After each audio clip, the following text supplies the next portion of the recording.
So Amalek represents doubt. Anytime you have doubt, you automatically get cooled off. You see the problem is? Amalek attacks people from the back. He didn't attack the strong ones. He attacks the ones from the back and he cools you off. What happens when he cools you off? You stop. You jump off the ship. You're cooled off. Our job in life is to stay on fire for our spirituality. But Amalek, he puts doubt in your head, you start questioning yourself, and you cooled off. Maybe it's not going to work.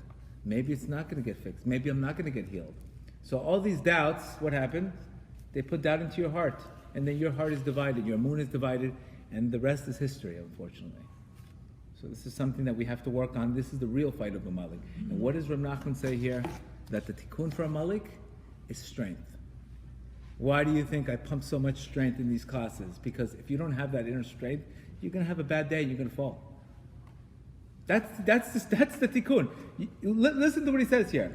The war against Amalek is a war against the evil inclination. It's a prolonged war. The way you humble Amalek is through strength. We know Sarah's an attorney. What happens, one of these, if another side, what do they want to do? They want to drown the other side with paperwork, and they just want to kill them emotionally. And they just want to beat them and wear them down. So what do they say? Let's settle. That's exactly what happens. What this is Amalek does to us. He wears you down and he wears you down and he wears you down. And you say, okay, I had enough. I'm done. That's what he does to us.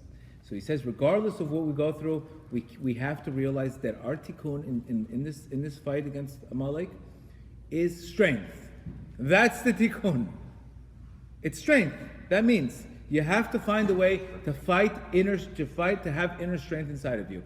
Because you're going to constantly go from ups and downs, and if you don't have the strength, what happens is despair. What's the opposite of strength? Despair. That's when people throw in the towel. So that's what he says, the battle against despair. As long as we don't despair, you won the war. That means, what does he say here? Who won the war? The guy who's holding his weapon still. You don't even have to beat him. You just have to hold on to your weapons. What is your weapon today? War. What is your weapon today? Prayer. That's your weapon today.